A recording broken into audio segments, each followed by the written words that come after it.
Hello everyone, welcome to our channel. இன்னைக்கு நம்ம கமன்னு Chidambaram style மீன் குழம்பு எப்படி செய்யுதுன்னு பார்க்கலாமா? இந்த மாதிரி மீன் குழம்பு செஞ்சிங்கன்னா நைட்டு வச்சு சாப்பிட்றதுக்கு ஒரு மீன் குழம்பு இருக்காது பாருங்களேன். இந்த குழம்புக்கு முதல்ல ஒரு பேஸ்ட் அரைச்சி எடுத்துக்கலாம். ஒரு தக்காளி, அரை மூடி தேங்காய், அரை கப் சின்ன வெங்காயம், ஒரு டேபிள் ஸ்பூன் சோம்பு எல்லாத்தையும் போட்டு நல்லா பேஸ்ட்டாக அரைச்சி எடுத்துக்கலாம். அடுத்து குழம்பு செய்கிறதுக்கு தேவையான எல்லாத்தையும் எடுத்து ரெடியாக வச்சுக்கலாம். இப்போ ஒரு மண் சட்டியில் நல்லெண்ணெய் ஊற்றிக்கலாம். எண்ணெய் சூடாயிடுச்சு. இப்போ வெந்தயம் ஆட் பண்ணுறோம். வெந்தயம் பொரிஞ்ச உடனே தாளிப்பு வடகம் போட்டுக்கலாம். தாளிப்பு வடகம் நல்லா பொரியட்டும். இந்த வடகம் நாங்கள் வீட்டிலேயே செஞ்சது தான். இப்போ நம்ம ஒரு கை சின்ன வெங்காயம் போட்டுக்கலாம். அடுத்து 10 பல் பூண்டு போட்டுக்கலாம். இப்போ ஒரு கத்து கருவேப்பிலை போட்டுக்கலாம். கருவேப்பிலை கிள்ளி போட்டால் தான் வாசமாக இருக்கும், அதனால அங்கே கிள்ளி தான் போட்டிருக்கோம். இப்போ வெங்காயம் நல்லா வதங்கிடுச்சு. 3 ஸ்பூன் குழம்பு தூள் போட்டுக்கலாம். போட்டு நல்லா கிண்டி இப்போ மீடியம்லேயே வச்சுக்கோங்க. ஹையில் வச்சிங்கன்னா மசாலா கருகிடும். இந்த மசாலாவோட பச்சை வாசனை போனோடனே கரைச்சி வச்சா 1 கப் புளியை ஆட் பண்ணிக்கலாம். இந்த ஸ்டேஜில் நம்ம குழம்புக்கு தேவையான அளவு உப்பு போட்டுக்கலாம். நல்லா கலந்து கொடுங்க.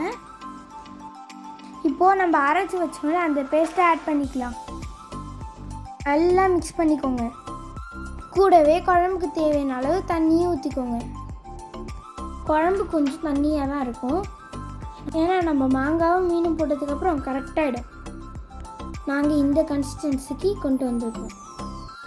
இப்போது கீரி வச்சு 2 மிளகாவை ஆட் பண்ணிக்கலாம். அது கூடவே கொஞ்சமாக கொத்தமல்லியும் போட்டுக்கலாம். இப்போ குழம்பை நல்லா ஒரு கொதிக்க விட்டுடலாம். இப்போ நம்ம மீன் துண்டை ஒன்று ஆட் பண்ணிக்கலாம்.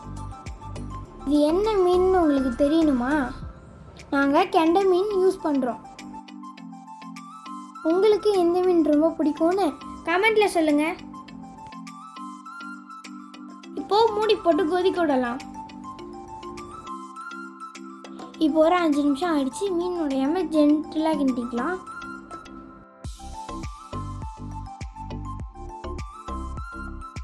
எண்ணெய் பிரிஞ்சு வர ஆரம்பிச்சிச்சு.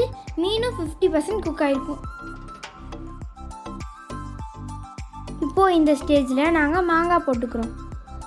நாங்கள் செங்காயாக போட்டுக்கிறோம். இதில் வர இனிப்பும் மீன் குழம்புல வர புளிப்பும் சேர்த்து சூப்பராக இருக்கும். இப்போ குழம்பு கொதிச்சு நல்லா எண்ணெய் பிரிஞ்சு வந்துடுச்சு. இப்போ நம்ம மல்லித்தலையை போட்டு கேஸ் ஆஃப் பண்ணிக்கலாம். பார்க்கவே சூப்பராக இருக்குல்ல? டேஸ்ட்டு சூப்பராக இருக்கும்.